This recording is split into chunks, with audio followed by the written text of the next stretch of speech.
Good evening everyone. आज मैंने कहा था आपको कि मैं लाइव आऊँगी ऑन 2017 एंड 2018 के बारे में बताने के लिए। तो आज बहुत सारी बातें आप जान चुके हैं और आपको काफ़ी इन्फॉर्मेशन मिल चुका होगा रिलेटेड टू 2017 और 2018 के बारे में। आज जो डिस्कशन हुआ है सुप्रीम कोर्ट में, तो इसके बारे में मैं आपको बता दूं कि इसमें बेसिकली 2017 के लिए आपको याद होगा जब 2017 के बारे में भी एक डेट था जिसके बाद मैं आई थी और मैंने बताया था। और मैंने अपना जो ऑब्जर्वेशन कहा था बीइंग अ लॉयर, मैंने अपना ऑब्जर्वेशन आपको बताया था। तो उस समय भी बहुत लोग जो बहुत अच्छे मार्क्स ला रहे हैं 2017 में, वो लोग भी, कुछ लोग हमसे खफा थे कि आप ऐसे बोल रहे हो। देखो, मैं बहुत क्लियर बताती हूँ और शायद इसलिए थोड़ा सा आपको बुरी लगती हूँ, लेकिन जो साफ और स्पष्ट बात करता है ना, वो बेसिकली आपको मेंटली तैयार कर देता है कि आगे क्या होने वाला है उसके लिए। तो मैं आपको स्पष्ट बात मैंने एक कहा था कि सुप्रीम कोर्ट, या मैं कहती हूँ कानून, ये कहता है कि अगर उन्हें जरा सा भी एक एविडेंस मिल जाए किसी भी एग्ज़ाम का कि इस एग्ज़ाम में कुछ हुआ है, कुछ टेंटेड लोग पास किए हैं, कुछ घपला हुआ है, तो वो उस एग्ज़ाम को कैंसिल करवाते हैं। और जो सीबीआई का रिपोर्ट है, फाइनल रिपोर्ट नहीं आया है। तो फाइनल रिपोर्ट नहीं आने के बावजूद भी जो भी रिपोर्ट है कोर्ट में, अगर उस कोर्ट का रिपोर्ट को, उस रिपोर्ट को, सीबीआई का रिपोर्ट को देखते हुए कोर्ट ने फिर से एक ही चीज़ कहा है सरकार को कि सरकार स्टैंड ले और क्रेडिट ले जाए। देखिए, बात क्या है ना कि कोर्ट नहीं कैंसिल करना चाह रही, क्योंकि ये काम कोर्ट का नहीं है कैंसिल करना और एग्ज़ाम कंडक्ट कराना। लेकिन फ्रैंकली बताते हैं तो इस मामले में कोर्ट का जो स्टैंड है वो सिर्फ एक ही स्टैंड है कोर्ट का, और वो ये है कि एग्ज़ाम सिरे से कैंसिल होना चाहिए 2017 का। आपको मैं बहुत स्पष्ट बताती हूँ, शायद आपको अफसोस होगा या आपको मेरे पर गुस्सा आएगा या आप निराश हो गए, लेकिन सिर्फ एक ही चीज़ बताती हूँ मैं कि बीइंग अ लॉयर ऑल्सो, मैं एक ही चीज़ जानती हूँ कि अगर एग्ज़ाम में किसी भी तरह का फर्जीवाड़ा का जरा सा भी एहसास हो। अब देखो ना, सीबीआई की रिपोर्ट में पिछले डेट में क्या था, कस्टोडियन ऑफ द पेपर शामिल है, कहा था ना मैंने। अब कस्टोडियन ऑफ द पेपर अगर शामिल है, सीबीआई की रिपोर्ट में आ गया, तो आपको क्या लगता है कि वो सिर्फ मेंस का पेपर आउट किया होगा, प्री का पेपर आउट नहीं किया होगा? तो बार बार अगर कोर्ट कह रही है कि सरकार क्रेडिट ले जाए, तो किस चीज का क्रेडिट ले जाए?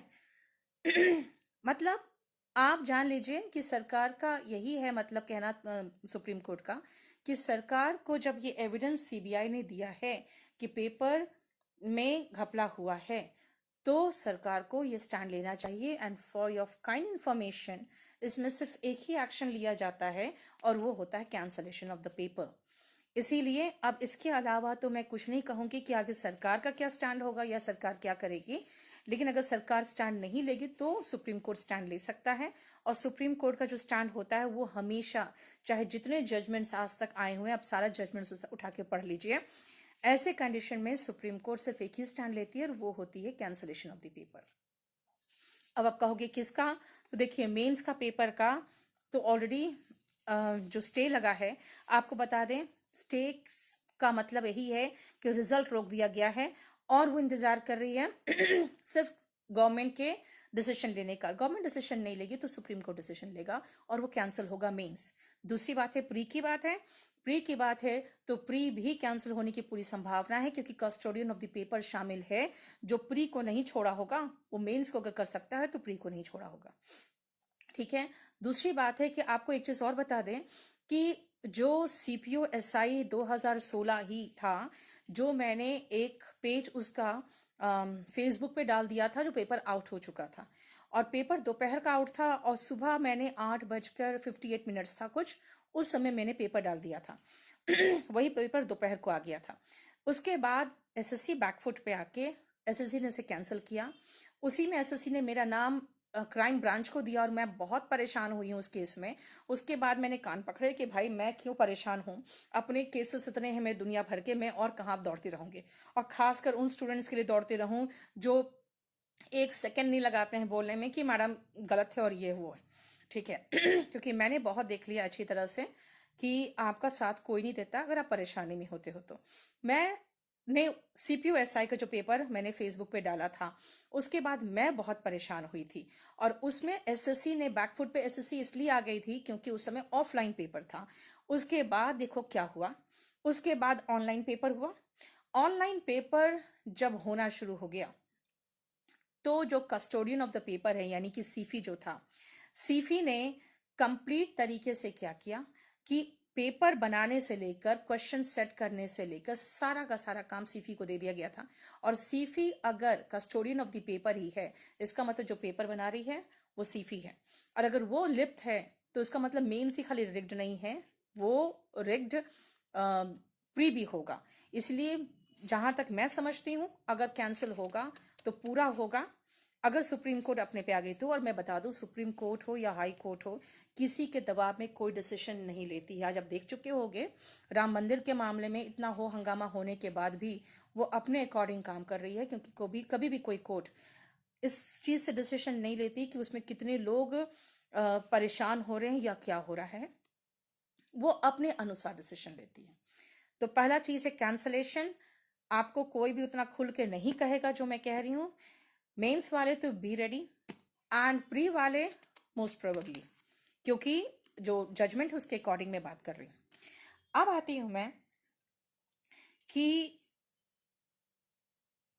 अ, दूसरा, अ, जो अब SSC की हालत देख के जो माना जा रहा है कि क्या क्या इम्प्रूवमेंट किया जाए।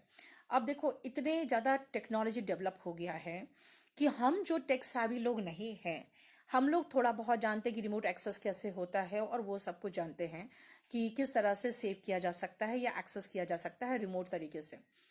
लेकिन सुप्रीम कोर्ट भी समझती है कि हम लोग जो दूसरे फील्ड में के लोग हैं, हम लोग उतने ज़्यादा नहीं सोच सकते हैं जितना एक कंप्यूटर से रिलेटेड कोई साइंटिस्ट हो या कंप्यूटर से रिलेटेड कोई ऑर्गेनाइजेशन हो, वो जान सकता है कि क्या क्या कहाँ कहाँ तक कोई हैकर हो या कोई सेटर हो, कहाँ कहाँ तक वो पहुंच सकता है ना। तो अब मैं आपको बता दूं जैसे उन्होंने क्या डिसाइड किया है कि इसके रिफॉर्म के लिए कि एग्जाम किस तरह से रिफॉर्म होना चाहिए। उसके लिए 3 मेंबर कमिटी बनाई जाएगी, जिसमें आप देखिए नाम से सोचिए, इन्फोसिस के फॉर्मर चेयरमैन, समझ सकते हैं आप कि इन्फोसिस कंपनी को क्यों लिया गया है, नंदन नीलकेनी। कंप्यूटर साइंटिस्ट, आप समझ सकते हैं कंप्यूटर साइंटिस्ट को क्यों लिया गया होगा, विजय जी है।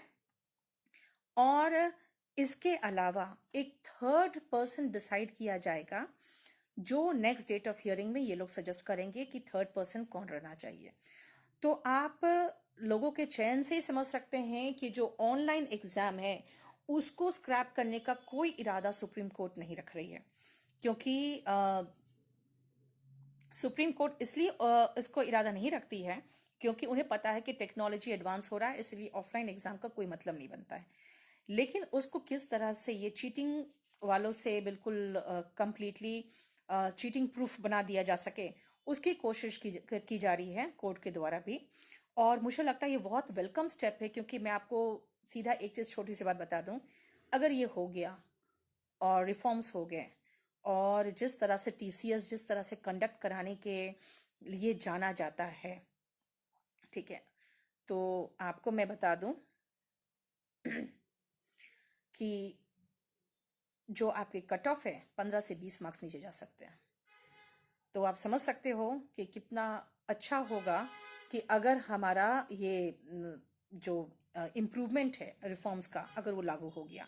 लेकिन एक चीज़ है, ये जो रिफॉर्म्स है वो आगे आने वाले एग्जाम्स में लागू होगा। इसका मतलब ये कतई नहीं है कि इसके कारण एग्जाम्स रुक जाएगा, एग्जाम्स नहीं रुकेंगे। और दूसरी बात है कि एग्जाम्स इसलिए नहीं रुकेंगे क्योंकि ऐसा कोई इन लोग बहुत out of the world technology suggest नहीं करने वाला है। मतलब कोई out of the world technology suggest नहीं करने वाले हैं ये लोग कि आप उसके लिए इनको कुछ एडवांस चीज बनाना है जो अभी मार्केट में अवेलेबल इनके पास हो सकते हैं, जिससे ये वो सारे रिमोट एक्सेस वगैरह रोक सके। तो वही चीज़ अप्लाई करने वाले हैं, जो इनके पास जो best material and best technology अभी अवेलेबल है इन द वर्ल्ड, क्योंकि जो वर्ल्ड में अवेलेबल है वो इंडिया में अवेलेबल है, वो आपको अच्छे से जानते होंगे। ठीक है, तो एक चीज़ जान लो अच्छे से कि ये दोनों रिफॉर्म्स में वही चीज़ बताने वाले हैं कि किस तरह से इनको चीटिंग प्रूफ बनाया जा सके, यानी चीटिंग ना हो ये चीज़ बताया जा सके। ठीक है, तो ऐसा नहीं है कि रिफॉर्म सजेस्ट करने वाली कमेटी कहेगी कि नहीं अभी एग्जाम रोक दो और हम 6 महीना साल भर के बाद आपको बताएंगे कि क्या रिफॉर्म्स होगा। ऐसा कुछ नहीं है, इसीलिए आप लोग तैयारी जारी रखिए। हाँ, ये चीज़ है कि जो थर्ड पार्टी वहाँ पे कोशिश कर रही थी वो स्टे वेकेट हो जाए, रिजल्ट निकल जाए, सुप्रीम कोर्ट ने उन्हें कुछ भी नहीं सुना, क्योंकि उनका कहना था कि वो सिर्फ वहाँ पर आ सकते हैं एज ऑब्जर्वर, अदरवाइज वो पार्टी नहीं है कि वो बोलेंगे, बीच में कुछ बोल सकते हैं।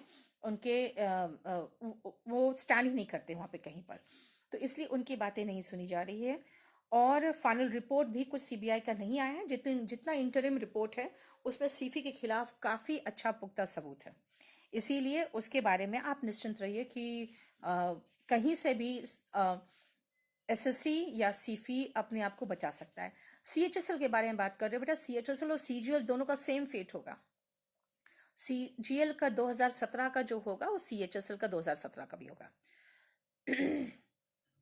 और दूसरी बात है कि जहाँ तक टीसीएस का बात है, अब फिर नेक्स्ट हियरिंग के समय में ये जो पिटिशनर वो ये कहने वाला है कि नेशनल टेस्टिंग एजेंसी जो है उसको दिया जाए, क्योंकि वो बड़े एग्जाम्स कंडक्ट कराते हैं गवर्नमेंट्स के, और ये टीसीएस प्राइवेट वेंडर है।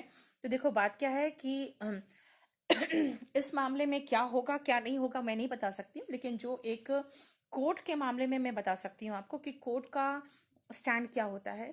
कोर्ट को जब भी किसी के खिलाफ कुछ मिल जाता है तो उसके खिलाफ होती है, ये नहीं कि किसी ऑटोनोमस अपना कोई डिसीजन मेकर होता है उसके बीच में टांग अड़ाएगी, वो नहीं करेगी।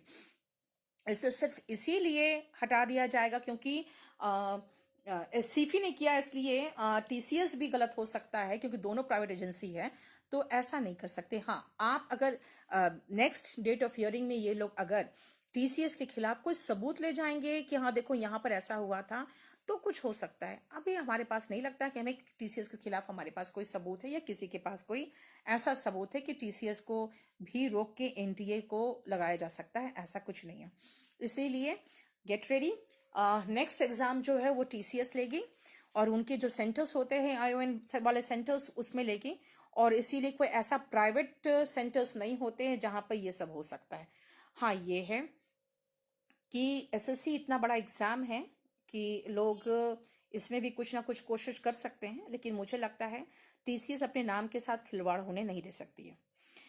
अब आइए 2018 के बारे में। तो आप लोग सब बहुत परेशान थे 2018 को लेके, और 2018 के बारे में इसलिए भी मैं गुस्से में नहीं आ रही थी क्योंकि आजकल जो स्टूडेंट्स हैं बहुत समझदार हो गए हैं, बहुत ज़्यादा समझदार हो गए हैं, और इन लोग इतने समझदार हो गए कि इन लोग को लगता है कि मैं मूर्ख हूँ, जो मैं बार बार उन लोग को समझाती रहती हूँ।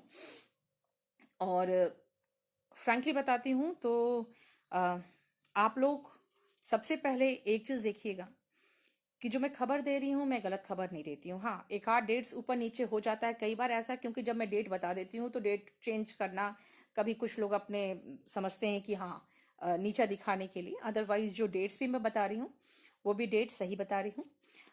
17 जनवरी के लगभग का उनका तय किया हुआ डेट है कि 17 जनवरी के लगभग उन लोग निकाल सकते हैं नोटिफिकेशन 2018 का। हालांकि उसके डेट्स के ऊपर नीचे होने की संभावना हो सकती है क्योंकि नेक्स्ट डेट ऑफ हियरिंग भी 17 जनवरी दे दिया गया है, तो हो सकता है 17 जनवरी का जो डेट का भी हियरिंग के बाद उन लोग डिसाइड करेंगे कि क्या किया जाए। हालांकि देखा जाए तो 17 जनवरी की जगह पे 16 जनवरी तक ही आ जाता, जो आना था नोटिफिकेशन वगैरह 2018 का डेट्स अनाउंस हो जाता। और पैटर्न अभी सेम रहेगा, सीईटी लागू अभी तो नहीं हुआ है फिलहाल, और पैटर्न तो बिल्कुल सेम रहेगा, पैटर्न में कोई डिफरेंस नहीं है, इसलिए जो तैयारी कर रहे हैं वो तैयारी करते रहो आप।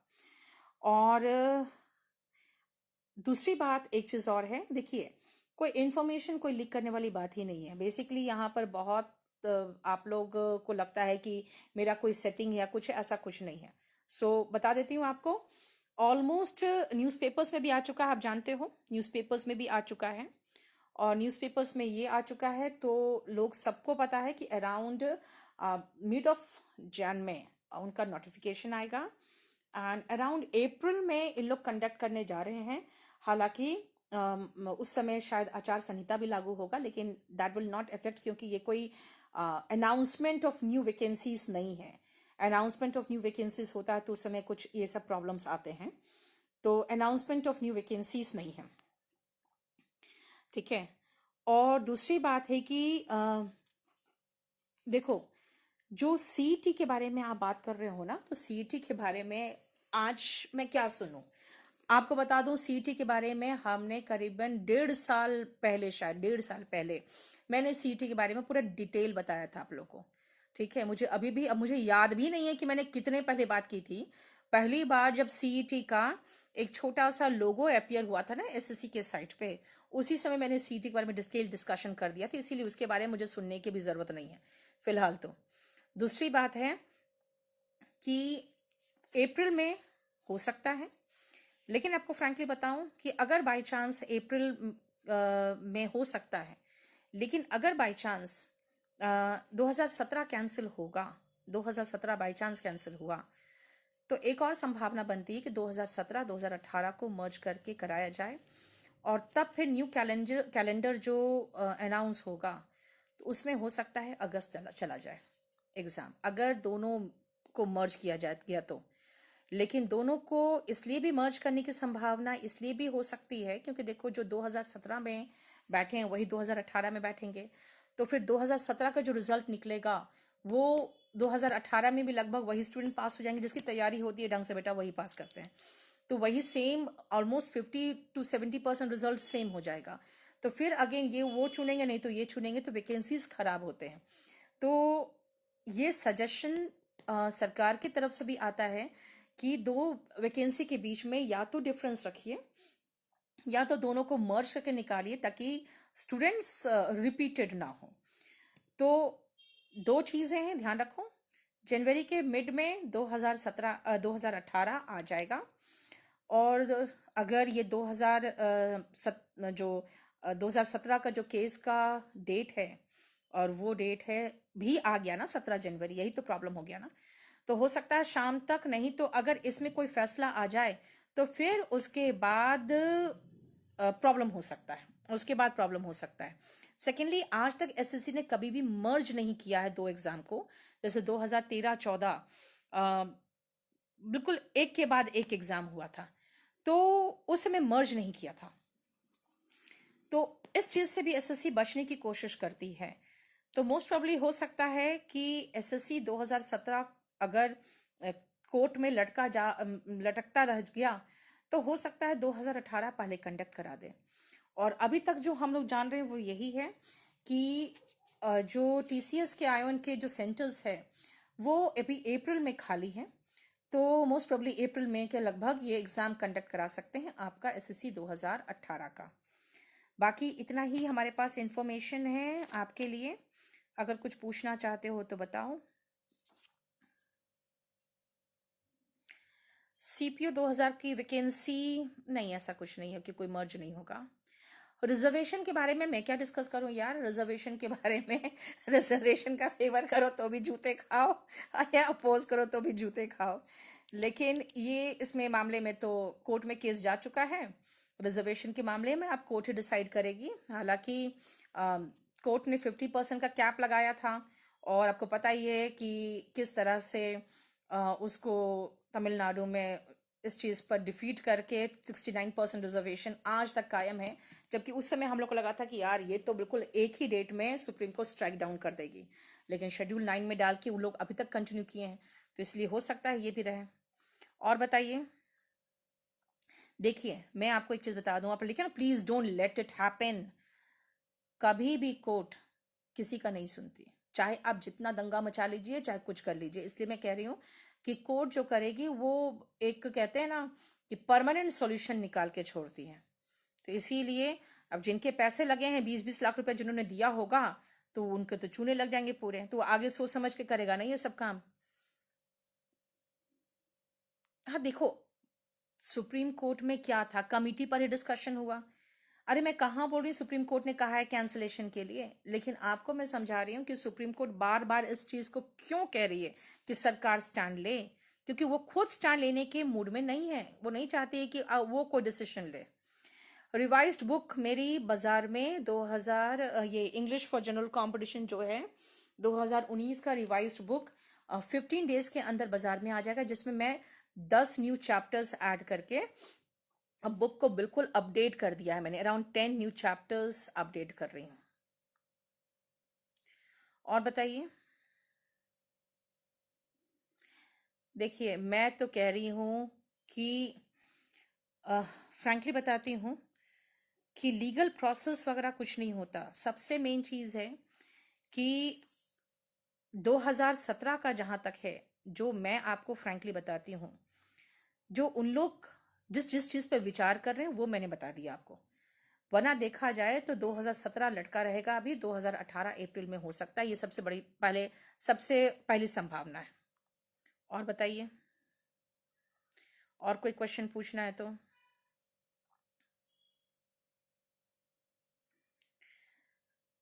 अब मुझसे पूछा जा रहा है डू यू सपोर्ट कैंसिलेशन। भाई एक सेकेंड,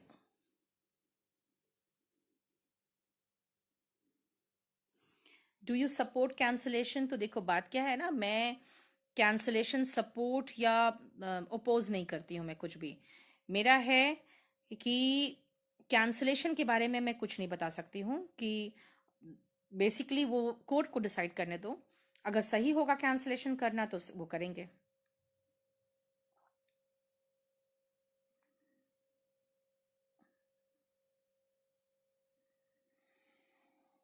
देखिए एक चीज़ मैं बताती हूँ, आप लोग जब तक आप लोग कोई स्टैंड नहीं लोगे ना, तब तक आप लोग को कोई हेल्प नहीं कर सकता।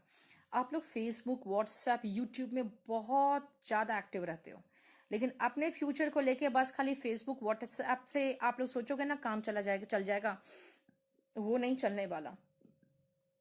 थोड़ा सा आपको ये भी एहसास दिलाना पड़ेगा कि आप जो अनएम्प्लॉयड लोग हो, वो बहुत बड़े वोट बैंक हो।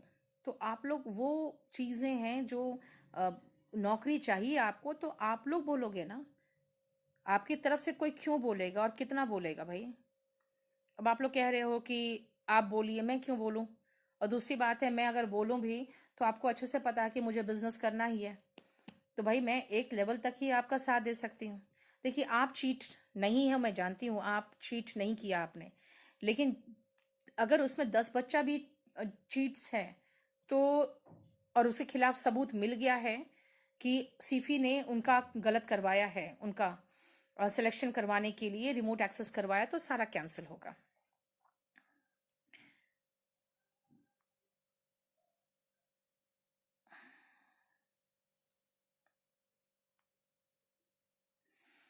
और बस आपको कुछ पूछना होगा तो आप मेंशन कर दीजिएगा यहाँ पे। हाँ, जेई का हम लोगों ने अम, अभी जो आरआरबी जेई का आया है उसका बहुत अच्छे बैचेस शुरू कर रहे हैं, और स्टेज 2 का भी हमारे पास बहुत अच्छा इंतजाम है केडी टेक में, ये ध्यान रखिए। हाँ, दिल्ली पुलिस कांस्टेबल का मैं बता दूं आपको, दिल्ली पुलिस कांस्टेबल का वैकेंसी का 2 बार रिक्वेस्ट भेजा जा चुका है होम मिनिस्ट्री में कि ज़रूरत है, और अभी वहाँ पेंडिंग है, वो रिक्वेस्ट अभी पेंडिंग है। तो इसीलिए आप देख लीजिए, वो पेंडिंग है, और वो जैसे आएगा तो करीबन 4,000 वैकेंसी आने की संभावना है, और क्योंकि दिल्ली पुलिस को चाहिए। देखिए नौकरी तो सबको मिल जाएगी जितनी वैकेंसी है ना, जितनी वैकेंसी। आपको मैं बताऊं आरआरबी के लिए मैं क्यों आप लोग को बार बार कह रही हूँ कि अगर आप एलिजिबल हो तो आरआरबी दे दो। उसका आरआरबी जेई का मैं बता रही हूँ आपको कि 14,000 वैकेंसी में, पता है आपको 14,000 वैकेंसी में तो एसएससी सीजीएल में लोगों का हो जाता था, वाह वाह तरीके से हो जाता था, इतने स्टूडेंट्स के हो जाते थे हमारे कि हमें लगता था कि जैसे सब निकल गए। तो अब तो टेक्निकल वालों का आरआरबी जेई है, तो आप समझ सकते हो कि उसमें ऐसे भी एलिजिबल आप सब तो हैं हो नहीं। तो जितने लोग एलिजिबल हो तो कम से कम नौकरी पाके निकल लो, बहुत अच्छा वैकेंसी है, उसको तो भरो।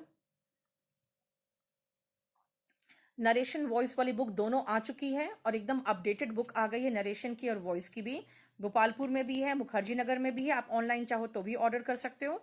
और अपने आसपास के वेंडर्स को बताओ, अपने बुक स्टॉल्स बोलो हमारे यहाँ से ले ले, तो आप लोग को भी आराम से मिल जाएगा। दोनों बुक अपडेटेड कर दिया मैंने। 2018 तक के सारे questions passive voice and narration के, और सारा मैंने प्रूफ रीडिंग करके इस बार डाला है। पैसिव वॉइस का अलग बुक है, नरेशन का अलग बुक है।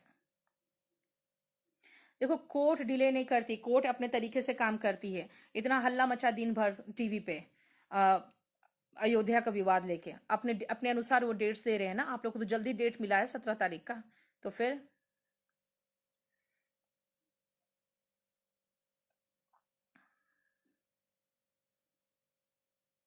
इंग्लिश का न्यूज़पेपर्स आप पढ़ते हो न्यूज़ के लिए, और प्रैक्टिस करने के लिए आप पैसेज और क्लोज टेस्ट करिए एसएससी के प्रीवियस से पेपर से, जो हम लोग निकाल चुके हैं। काफ़ी प्रीवियस से क्वेश्चन पेपर्स निकाल चुके हैं, सारा प्रूफ रीडिंग मैंने किया है।